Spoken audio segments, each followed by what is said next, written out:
Bekalan daging khinzir di negeri ini sempena perayaan Tahun Baru Cina mencukupi. Jaminan itu diberikan Timbalan Ketua Menteri Datuk Seri Panglima Dr. Jeffrey Kitingan berangkap Menteri Pertanian, Perikanan dan Industri Makanan Sabah.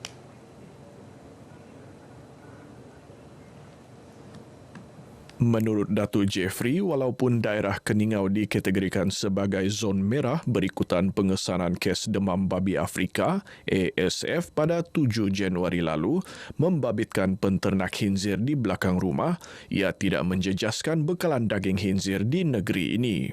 Kementerian saya telah melalui DVS telah memberikan sekatan-sekatan supaya tidak ada daging-daging daripada luar masuk ke Sabah, kecuali di Sabah itu sendiri untuk memastikan kes ASF ni tidak merebak.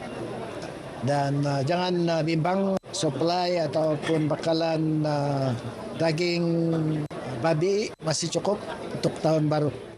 Datuk Jeffrey ditemui media selepas majlis penyerahan 10 kepala singa kepada Pertubuhan Masyarakat Cina Tionghoa Keningau daripada kerajaan negeri. Turut berlangsung walkabout sempena Tahun Baharu Cina bersama pemimpin setempat peringkat daerah Keningau. Dalam perkembangan lain, Datuk Jeffrey mengajak orang ramai sama-sama memeriahkan program Sayangi Sabah 23 Januari ini di dataran Keningau. Program bermula 8 pagi itu dijadual dirasmikan Ketua Menteri Datuk Seri Panglima Haji Jinor.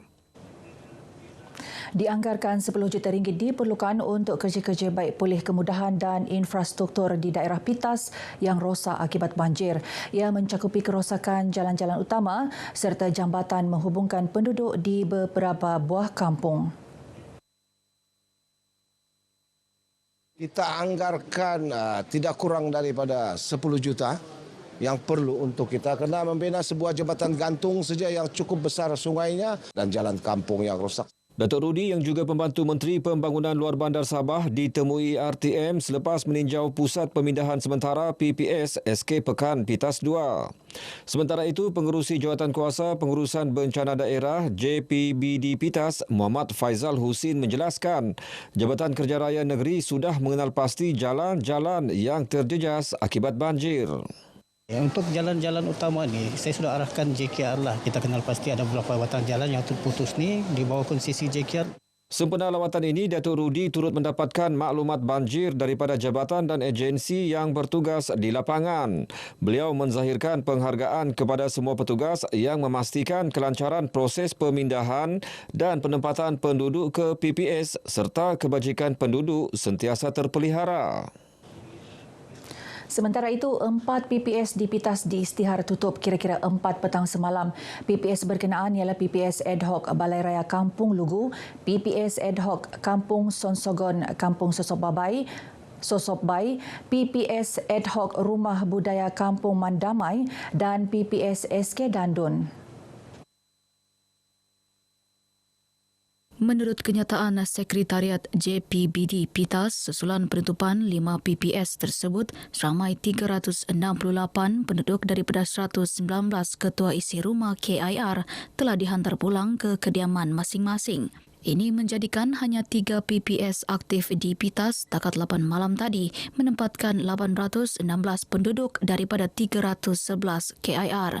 Manakala jumlah penduduk terjejas banjir yang ditempatkan di 5 PPS di Paitan kekal 479 orang daripada 127 keluarga. Ibu bapa perlu memanfaatkan inisiatif pembiayaan pendidikan yang disediakan kerajaan negeri untuk membantu anak-anak melanjutkan pelajaran. Antaranya bantuan tunai pendaftaran IPT secara one-off, budi, bantuan tunai khas peperiksaan bakti, bantuan ihsan komputer baik serta subsidi tiket penerbangan. Pembantu Menteri kepada Ketua Menteri Datuk Nizam Abu Bakar Titingan berkata ia merupakan salah satu usaha kerajaan negeri bagi membantu keluarga kurang berkemampuan keluar daripada kelompok kemiskinan. Mereka boleh memohon bantuan pendidikan daripada beasiswa Kerajaan Negeri Sabah, boleh daripada Yayasan Sabah, daripada Pusat Zakat dan kerajaan juga telah menubuhkan tabung pendidikan Negeri Sabah. Datuk Nizam ditemui pemberita selepas menyampaikan bantuan pendidikan peribadi kepada 4 pelajar di kawasan Dun Apas yang melanjutkan pelajaran dalam pelbagai bidang di IPTA dan IPTS. Bersyukurlah Datuk datang memberi bantuan. Dengan bantuan tu kami boleh guna untuk sebenarnya lah, untuk bantu anak belajar apa semua. Kami sangat berkesan kelas nak lawan Datuk Nizam membantu semua kami. Jadi saya bahwa ada kalau kami dapat susah dia yang bantu kami. Kerajaan sentiasa iktiraf penglibatan dan sumbangan golongan wanita dalam pembangunan negeri. Presiden Persatuan Industri Kecil dan Sederhana Sabah IKS Nita Sabah, Datuk Dayang Khatijah Datuk Bahtial berkata, dalam masa sama kerajaan sentiasa memastikan golongan wanita tidak tercicir menerima kemudahan yang disediakan. Ia bagi memperkasa wanita agar lebih berdaya saing dan berkemahiran tinggi untuk membina masa depan gemilang. Kerja-kerja kami diiktiraf di peringkat ASEAN dalam pembasmian kemiskinan dan pembangunan luar bandar di Sabah. So, pengiktirafan itu lebih daripada bantuan. Dan saya rasa kerajaan banyak membantu, cuma dari kita. Mahu ambilnya dari mana? Mau buat atau tidak? Terdahulu, Datuk Dayang Khatijah memaklumkan IKS Nita akan melancarkan buku 100 Wanita Inspirasi Jilid 2 yang mengandungi kisah tokoh-tokoh wanita di Sabah dan Sarawak pada 23 Januari depan di Sandakan. Sempena majlis itu turut diadakan penyampaian sumbangan kepada orang kurang upaya dan warga emas serta sesi motivasi wanita inspirasi bersama Profesor Madya Dr. Rosita Layes Uji Mohamad. Lebih banyak pertubuhan bukan kerajaan NGO dan persatuan digalakkan tampil menganjurkan program berhatan beramai-ramai. Ini kerana program tersebut dapat meringankan beban ibu bapa sekaligus menggalakkan lebih ramai kanak-kanak mengambil bahagian. Adun Balung Datuk Hamid Awang berkata, pada masa ini kebanyakan program dianjurkan Jawatankuasa peringkat kampung.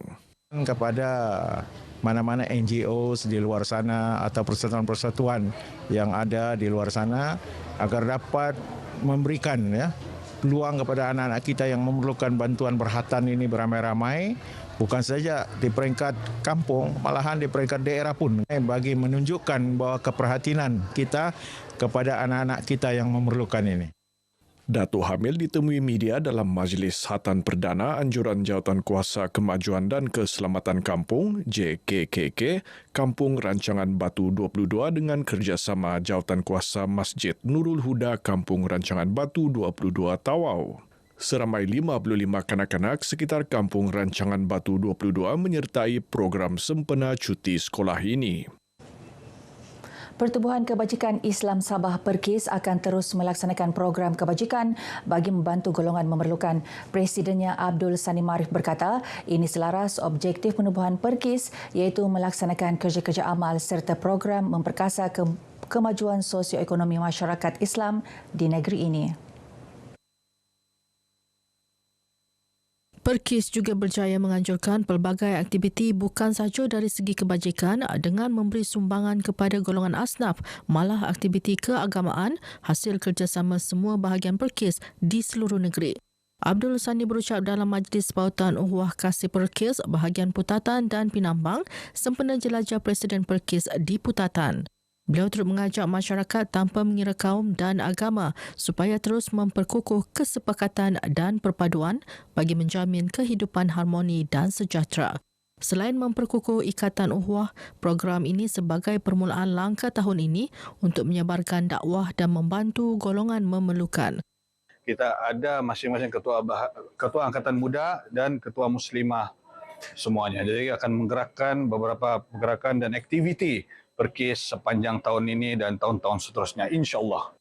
Turut diadakan penyampaian watika pelantikan kepada ahli jawatankuasa Perkis Putatan dan Pinampang serta sumbangan kepada pelajar Mahat Tafiz. Baik, sekian paparan berita pagi Sabah kali ini, menyusul selepas ini berita pagi Sarawak bersama Lydia Jusrina. Dari sungai hingga segara, Palestin pasti merdeka.